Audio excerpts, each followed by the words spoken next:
ओम नमः सिद्धेभ्यः। नमो नमः सत्हितंकराय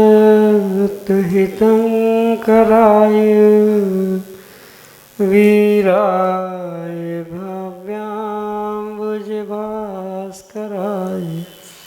अनंतलोकाय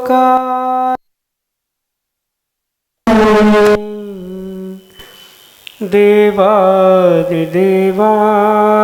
नमो जिनाय देवादिदेवाय नमो जिनाय। पंच परमिष्टि भगवान की परम पूज्य आचार्य भगवंत गुरुवर विशुद्ध सागर जी मुनि महाराज की, परम पूज्य मुनि श्री सुप्रभ सागर जी महाराज की,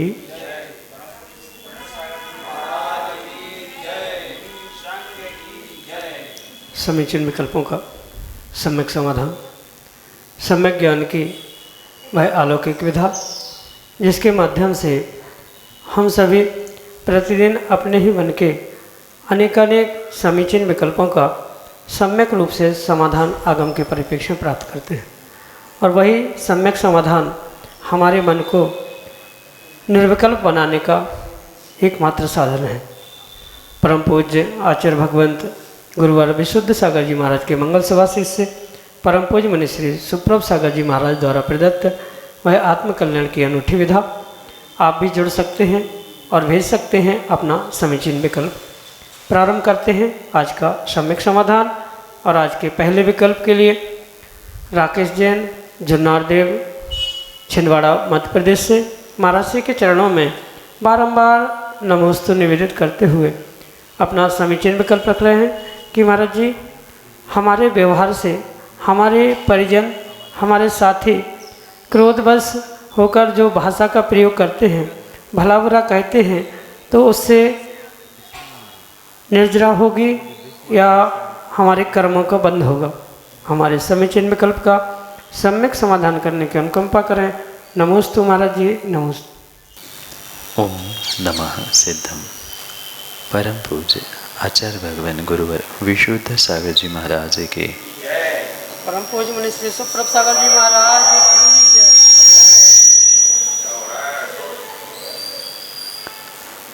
व्यक्ति का स्वयं के प्रति और दूसरों के प्रति जैसा व्यवहार होगा, नियम से उसके लिए कर्मों का वैसा ही आश्रय बंध भी होगा।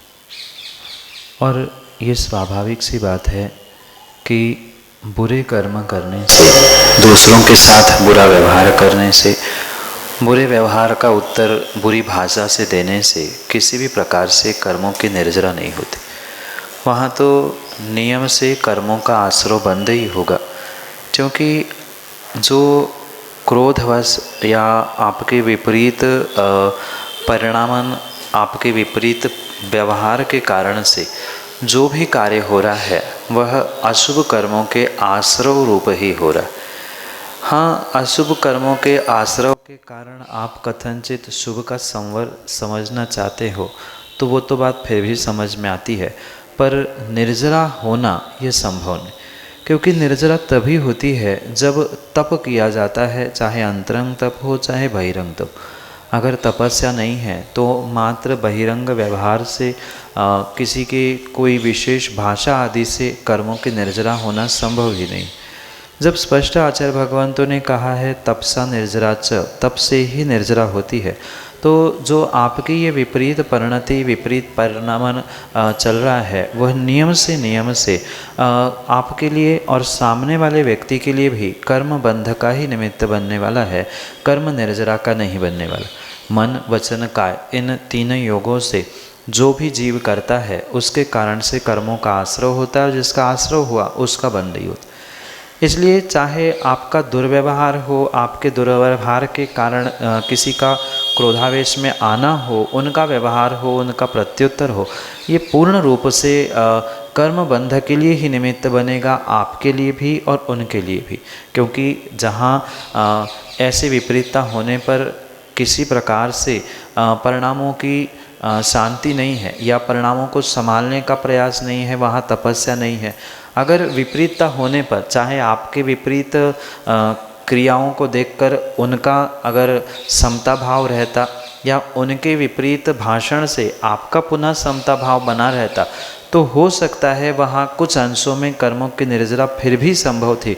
पर जहाँ क्रिया की प्रतिक्रिया वैसी की वैसी, टिट फॉर टैट ऐसा अगर उत्तर मिल रहा है, तो किसी प्रकार से वहाँ कर्मों की निर्जरा होना संभव नहीं है। कर्मों की निर्जरा की जगह वहाँ कर्मों का आश्रयबंध अवश्य हो रहा है। यही आपके लिए सम्यक समझ। श्रीमती सुषमा जैन, मड़ौरा, उत्तर प्रदेश से महाराज श्री के चरणों में बारंबार नमोस्तु निवेदित करते हुए अपना समीचीन विकल्प रख रहे हैं कि महाराज जी, जैसे कोई मुनिराज के पास आकर कहता है कि महाराज जी अच्छा आशीर्वाद दे दो, तो मुनिराज तो अच्छा ही आशीर्वाद देते हैं, और यदि ऐसा किसी के मुख से निकल जाता है तो उसे सॉरी कहना चाहिए या उसका प्रायश्चित लेना चाहिए। हमारे समीचीन विकल्प का सम्यक समाधान करने की अनुकंपा करें। नमोस्तु महाराज जी, नमोस्तु। माँ, ये बात तो परम सत्य है। मुनिराज किसी के लिए अच्छा, किसी के लिए बुरा, ऐसा कभी भी आशीर्वाद नहीं देते। आशीर्वाद का अर्थ तो यही होता है कि सामने वाले का अच्छा हो, इसी अभिप्राय से हाथ उठाना, आँख उठाना, या उसके बारे में ऐसा अच्छा सोचते हुए उसको अच्छा कह देना, ठीक है अच्छा हो, तो वह हमेशा ही अच्छा आशीर्वाद ही देते हैं। और मेरे हिसाब से तो आशीर्वाद ही स्वयं में अच्छा है। वो अच्छा आशीर्वाद क्या होता है मुझे भी आज तक समझ में नहीं है। ऐसे बहुत सारे जीव आते हैं, अच्छे से आशीर्वाद दो, अच्छा आशीर्वाद दो। बहुत आज तक कौन से मुनिराज ने बुरे से आशीर्वाद दिया और बुरा आशीर्वाद दिया, ये बहुत बड़ा प्रश्न चिन्ह है। पर ठीक है, वो अपनी व्यक्तिगत भावना है। किसी को अति भावना से, भावुकता से ये कहने में आता है कि बहुत अच्छा आशीर्वाद दो, अच्छे से दो। ठीक है, उन्होंने कह दिया, वो भावुकता थी, उसके लिए मात्र सॉरी आदि से काम नहीं होगा या बहुत बड़ा प्रायश्चित भी लेने की आवश्यकता नहीं है। आपको आत्मग्लानि हो गई, उस व्यक्ति को भूल समझ में आ गई, अगली बार उस भूल को सुधारते हुए गुरु के पास पहुँचे तो भी पर्याप्त है। और इतना करने के बाद भी मन की शांति नहीं हो रही, हमने क्यों कहा अच्छा बुरा, ऐसा अगर पुनः विकल्प हो रहा है तो साक्षात गुरु के पास पहुंचकर उसके लिए प्रायश्चित ग्रहण करें। पर इस विषय में इतना मतलब टेंशन लेकर या विकल्प लेने की आवश्यकता नहीं। कह दिया सो कह दिया, ठीक है, भावुकता थी, भूल हो गई, अब भूल सुधारे, आगे वैसा ना करे और उससे सुधारने के लिए प्रायश्चित भी ले तो भी कोई दोष नहीं है। पर ये ध्यान रखे कि कभी मुनिराज बुरा आशीर्वाद किसी को भी नहीं देते। वे तो आशीर्वाद दे रहे हैं, यही उनकी बहुत अच्छी कृपा और अनुकंपा है। अपने काम, अपने समय, अपने सभी कार्यों से वह निवृत्त होते हुए आपको श्रावकों को आशीर्वाद दे रहे हैं। यही उनकी बहुत बड़ी अनुकंपा, बहुत बड़ी कृपा होती है। इसलिए उनका वह प्रत्येक कार्य आपके लिए अच्छा ही अच्छा फलीभूत हो, क्योंकि आपकी जैसी भावना होती है।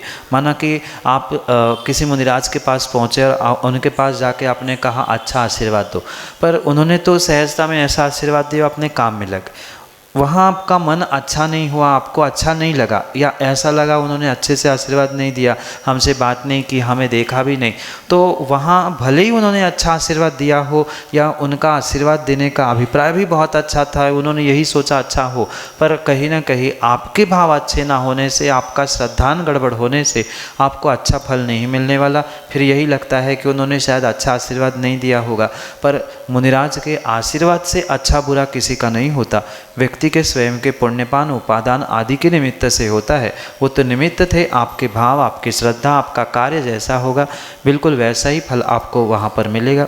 यही आपके लिए सम्यक समझ। हेमराज जैन, उज्जैन, मध्य प्रदेश से महाराज श्री के चरणों में बारंबार नमोस्तु निवेदित करते हुए अपना समीचीन प्रश्न रख रहे हैं कि महाराज जी, क्या क्रमबद्ध पर्याय होती है? यदि होती है तो फिर कर्म सिद्धांत का क्या होगा? हमारे समीचीन विकल्प का सम्यक समाधान करने की अनुकंपा करें। नमोस्तु महाराज जी, नमोस्तु। सर्वप्रथम अगर हम आगम की बात करें तो आगम में किसी भी प्रकार से किन्हीं आचार्य भगवंतों ने क्रमबद्ध पर्याय का विश्लेषण, व्याख्यान या शब्द का संज्ञा का प्रयोग ही नहीं किया। क्रमबद्ध शब्द तो है, पर्याय भी शब्द है, पर पर्याय के लिए क्रमबद्ध का विशेषण कभी भी किसी भी प्रकार से स्वीकार नहीं। अगर क्रमबद्ध पर्याय को पूर्ण रूप से स्वीकार किया जाएगा तो जीव का पुरुषार्थ का मिलने वाला फल, ये सब कुछ बहुत बड़ा प्रश्न चिन्ह इन सभी व्यवस्थाओं में खड़ा हो सकता है। इसलिए पहली बात तो ये निर्णित करें कि आगम में जिन शब्दों का व्याख्यान है ही नहीं है, उन शब्दों को लेकर ओहापोह करना है कि नहीं है, कैसा है, क्या नहीं है, ये तो दूसरी बात है। पहला आज्ञा सम्यक का पालन करते हुए ये निर्णय करें कि जब आगम में पर्याय के लिए क्रमबद्ध शब्द का प्रयोग किया ही नहीं है, बलात् पर्याय को क्रमबद्ध करने का पुरुषार्थ क्यों करना।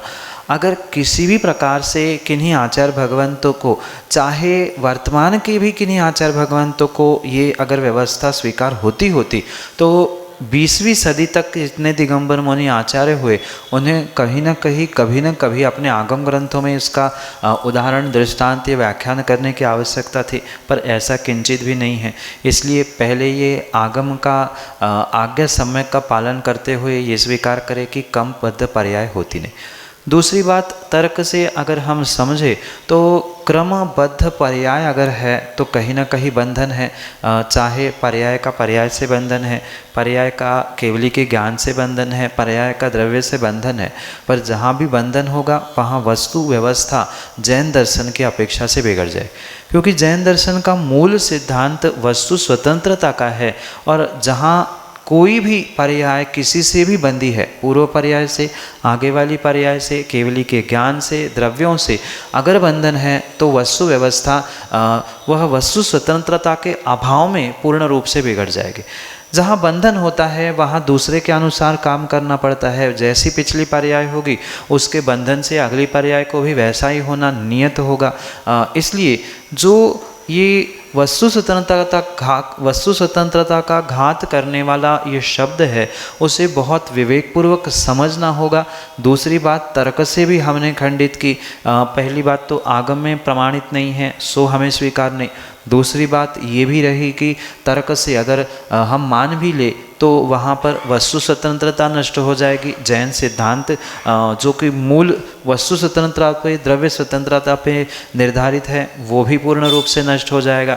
साथ में और भी बहुत सारी अनवस्था वहाँ पर खड़ी हो सकती है। अगर एक दूसरे से बंधा है, प्रत्येक वस्तु बंधी है, तो कौन किससे बंधा है, कितने अंशों में बंधा है, अगर सब कुछ बंधाई है तो फिर पुरुषार्थ की क्या आवश्यकता।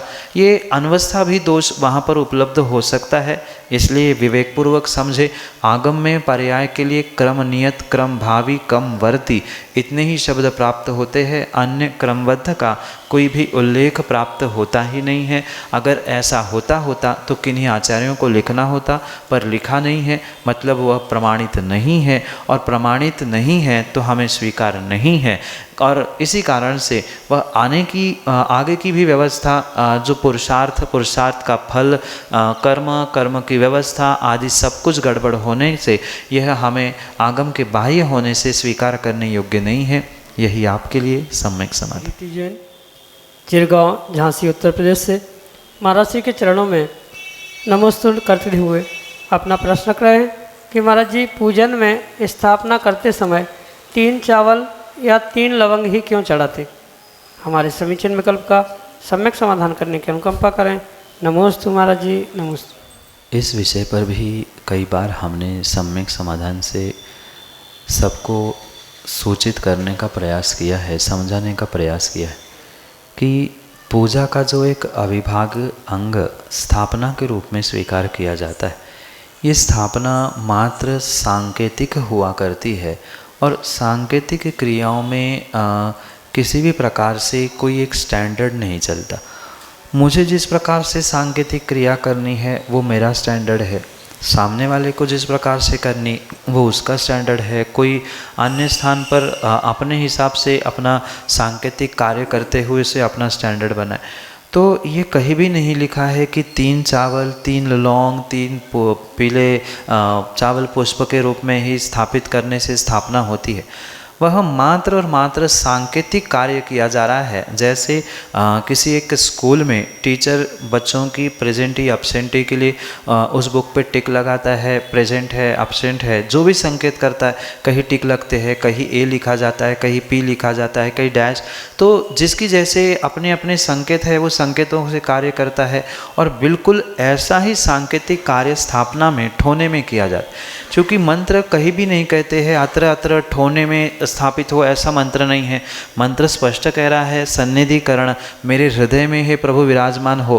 अपने हृदय में ही स्थापित करने का कार्य है। पर हृदय में स्थापित होने के लिए एक सांकेतिक बोध हो कि हमने पूजा की स्थापना की थी, उसका निष्ठापन विसर्जन करना है, कितनी पूजा की स्थापना की है, ये सब कुछ बोध हो। इसलिए मात्र सांकेतिक रूप में ही वहाँ ठोने पर चावल या लौंग आदि को क्षेपित किया जाता है। यह आवश्यक नहीं है कि 3 ही होने चाहिए, इतने ही नहीं होने चाहिए। एक बार 3 करते हुए 9 भी चढ़ा सकते हैं, या तीनों मिलाकर आप 3 चढ़ा सकते हैं, या एक में एक ही चढ़ा सकते हैं। ये तो कोई बहुत बड़ी बात नहीं है। ये तो व्यक्ति का अपना अपना व्यक्तिगत स्टैंडर्ड, व्यक्तिगत सांकेतिक कार्य है। इसलिए भावों की विशुद्धि के साथ जो आपको अच्छा लग रहा है, जिससे आपको अपना संकेत समझ में आ रहा है, ऐसा कार्य करें, उसमें कोई भी दोष नहीं। यही आपके लिए सम्यक समाधान। अभिनीत जैन, कोटा, राजस्थान से अगले समीचीन विकल्प। महाराज श्री को नमोस्तु करते हैं और एलक जी को बंदामी इच्छामी करते हैं, तो ये अंतर क्यों है दोनों में? प्रत्येक पद में स्थित उन पूज्यों के लिए अनेक प्रकार के शब्दावली के माध्यम से उनको नमस्कार करने की प्रक्रिया आगम में कही। जैसे मुनिराजों को नमोस्तु कहा, पंच परमेष्ठी में जो भी परमेष्ठी है उनको नमोस्तु कहा, आर्यिका माताओं के लिए वंदामी कहा, ऐलक शुल्लक आदियों के लिए इच्छामी कहा, जो ब्रह्मचारी गण होते हैं, जो 10 प्रतिमा से नीचे होते हैं, उनके लिए इच्छाकार कहा। तो जो जिस पद पर होते हैं उन पदों पे आसीन उन जीवों की उस पद की गरिमा के अनुसार उनकी विनय की व्याख्या आगम में की है। जबकि सबका अर्थ लगभग वही है। नमोस्तु का अर्थ भी नमस्कार हो, वंदामी का अर्थ है वंदन करता हूँ, इच्छामी का अर्थ भी यही है कि मैं आपको नमस्कार करने की इच्छा करता हूँ। पर फिर भी एक सांकेतिक रूप से इन क्रियाओं को विभाजित किया जाता है, जबकि अभिप्राय वही है। चाहे शुल्लक जी के सामने हाथ जोड़ो, मुनिराजों के सामने, प्रभु के सामने हाथ जोड़ो, वहाँ कार्य मात्र नमस्कार करने का ही है।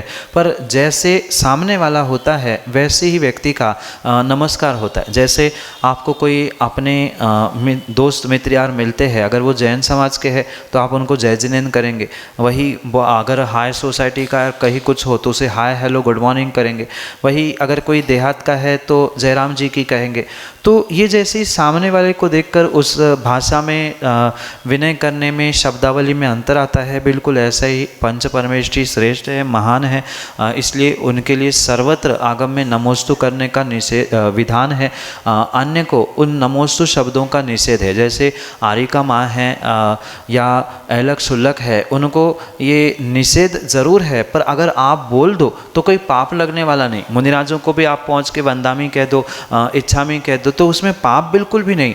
पर एक जो व्यवस्थाएं चलती आ रही है कि इस पद पे है तो उनको ऐसा कहना है, इस पद पे है तो इनको ऐसा करना है, बस इतनी ही व्यवस्था है, अन्य कुछ विशेषता इसमें नहीं। जैसे आप माता पिता को या किसी बुजुर्ग को भी जय जिनेन करते हैं तो ढोक दो या ढोक देते हुए, झुकते हुए जय जिनेन करते हैं। वही बच्चों को करना है तो जय जिनेन कैसे हो, तरीका अपना अपना अभिव्यक्त करने का अलग अलग होता है। बस अपनी भीतर की नमस्कार करने की क्रिया को, भावों को भिन्न प्रकार से अभिव्यक्त करने का यहाँ प्रयास है।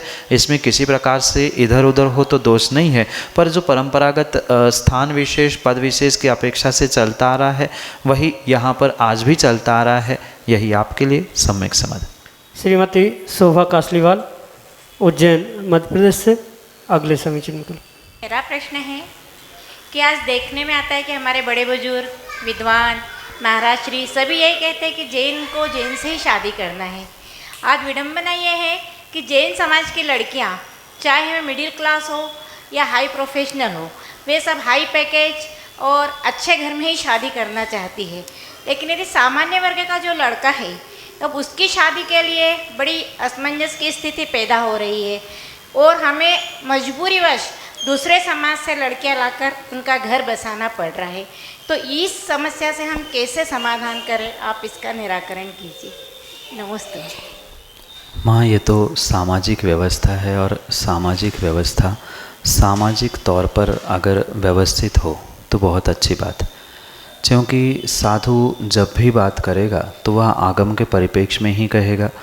आप किसी का घर बसाने के लिए अन्यत्र जो पुरुषार्थ कर रहे हो वह किसी भी प्रकार से आगम के परिप्रेक्ष्य में मैं तो अच्छा कहने वाला नहीं हूँ, या कोई भी जो भावलिंगी साधु होगा वो उसकी प्रशंसा नहीं करेगा। चंद किसी का घर बसाना, विषय भोगों की प्राप्ति के लिए अपना धर्म छोड़ देना, ये कहीं से कहीं तक उचित है ही नहीं। अगर इतना ही विकल्प है तो उनको भी अच्छा पढ़ाना चाहिए था, और नहीं पढ़ना है तो कम से कम फिर कुंवारे रहते। और बहुत अच्छी बात थी कि धर्म के मार्ग पर निकलकर महाव्रती बन जाओ, अणुव्रती बन जाओ, वो सर्वश्रेष्ठ कार्य हो सकता है। पर इस मंच पर और जिनवाणी की गद्दी पर किसी भी प्रकार से जो आज विडंबना आप जैसे ही बुजुर्ग आगे आकर करवाने का प्रयास कर रहे हैं, वे स्वयं को और पूरे धर्म को और पूरे समाज को ही आने वाले समय में शायद नष्ट करने का ही पुरुषार्थ कर रहे हैं। मात्र वहाँ संख्या बढ़ाने से या किसी का घर बसाने से काम नहीं होगा। घर तो बस रहा है पर धर्म उजड़ रहा है, इसका क्या होगा, ये विचार करके कार्य करें, यही आपके लिए सम्यक समाधान। राखी जैन, उज्जैन, मध्य प्रदेश से अगले समीचीन में। तो मैं राष्ट्रीय एडवोकेट रश्मि ऋतु सागर से आपको नमोस्तु प्रेषित कर रही हैं। मेरा प्रश्न यह है कि मंदिर जी में छोटे छोटे बालक जो रहते हैं अपने माता पिता के साथ आते हैं 2-3 वर्ष के, और वे अज्ञानतावश यदि लघु शंका मंदिर में कर देते हैं, तो मेरा श्री उनके माता पिता का या जिनके साथ वो आए हैं उनके लिए क्या प्रायश्चित है? पहली बात तो प्रायश्चित कभी भी सामूहिक रूप से नहीं होता। प्रायश्चित छोटी गलती का हो चाहे बड़ी गलती का हो, व्यक्तिगत रूप से गुरु के पास पहुंचकर ही उस घटनाक्रम का प्रायश्चित लेना चाहिए। क्योंकि सामूहिक रूप से क्या हुआ, कैसे हुआ, कितनी बार हुआ, ये समझना संभव नहीं होता। जैसे एक बालक अपनी माँ को अपनी पूरी बात जाके कहता है, ऐसे ही हुई हुई गलती का प्रायश्चित अगर लेने के भाव है तो बालकवत गुरु के पास पहुँचते हुए व्यक्तिगत रूप से उन क्रियाओं का बखान करना यानी आलोचना करना आवश्यक है। क्योंकि 8 वर्ष तक बालक जो भी कार्य विपरीत करता है उसका विपरीत फल माता पिताओं को अवश्य ही लगता है। इसलिए उत्कृष्ट स्थानों में जैसे मंदिर आदि स्थानों में उससे शारीरिक रूप से, क्योंकि वो समझदार नहीं है, तो वो जो भी गलती करेगा उसका पूर्ण रूप से दोष पाप उन माता पिताओं को, उनके पेरेंट्स को जो पालन पोषण करता है उनको ही लगे। इसलिए इससे बचने के लिए व्यक्तिगत रूप से गुरु के पास पहुंचते हुए आप उसका व्यक्तिगत रूप से प्रायश्चित ग्रहण करें। और साथ में ये भी ध्यान रखें, आजकल तो इतनी सारी व्यवस्थाएं हो चुकी है और आप और बहुत सारे लोग जैसे उन व्यवस्थाओं को जानते हैं, ज्ञात है, तो विवेकपूर्वक ऐसी व्यवस्था करें कि किसी प्रकार से वह मंदिर खराब ना हो, गंदा ना हो। ठीक है, कम से कम उसके स्वयं के वस्त्र ही गंदे हो रहे, वहाँ तक तो फिर भी ठीक था। पर वही अगर लघु संज्ञा दीर्घ संज्ञा के माध्यम से मंदिर या मंदिर की कोई सामग्री खराब हो रही है तो वो बहुत बड़ा प्रायश्चित का भागी हो सकता है। इसलिए विवेकपूर्वक आज बहुत सारे ऐसे साधन हैं जिसके कारण से उसके वस्त्र भी गीले नहीं होते, तो ऐसी कुछ व्यवस्था हो जो विवेकपूर्वक हो, जिससे दोनों दोष बचे। यही कार्य आज के वर्तमान के उन माता पिताओं को, पेरेंट्स को करना होगा। यही आपके लिए सम्यक समाधान। श्रीमती रचना भारेल, उज्जैन, मध्य प्रदेश से अगले समीचीन में। नमोस्तु नमोस्तु नमोस्तु। हे गुरुवर, मेरी जिज्ञासा है कि संयम एवं समता में क्या अंतर है? नमोस्तु गुरुवर, सब कृपया समाधान कीजिए।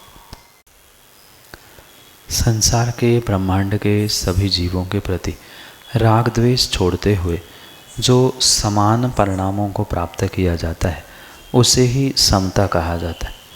और इस समतापूर्वक 5 इंद्रियों का निरोध करना, मन का निरोध करना, अपने वाणी को सोच समझकर संभल कर प्रयोग करना, जो अन्य 6 प्रकार के जीव भी कहे हैं, उन 6 ही प्रकार के जीव यानी त्रस स्थावर आदि मिला के उनकी सुरक्षा करना, उनको दुख नहीं पहुंचाना, ये जो कार्य होता है उसे संयम कहा जाता है। और इसी कारण से संयम और समता में बहुत बड़ा अंतर है। सामायिक करते समय जो आत्र रौद्र ध्यान का त्याग करते हुए जो परिणाम किए जा रहे हैं, सभी को एक समान देखने का, सभी समानता से जिए ये भावना रखने का, इसे समता कहा जाता है। और इस समता के साथ साथ जीवों की हिंसा से बचना, अपने कटु वचनों का प्रयोग नहीं करना, जो इंद्रियों में विषय, मन में विषयों की परिणति आ रही है उससे अपने आप को बचाना, साक्षात पाप करने से अपने आप को रोकना, ये सभी संयम के ही रूप में स्वीकार किया जा सकता है। मात्र इतना ही इन दोनों में अंतर है, क्योंकि दोनों एक दूसरे के लिए पूरक है। बिना संयम के समता पूर्ण रूप से नहीं हो सकती और पुनः समता के संयम भी पूर्ण रूप से होना संभव नहीं हो सकता। इसलिए दोनों का एक दूसरे से कथनचित तालमेल भी है, पर विषय वस्तु या अपेक्षा से उन दोनों में अंतर भी है, जो कि आपके लिए संयम सम्यक समाधान से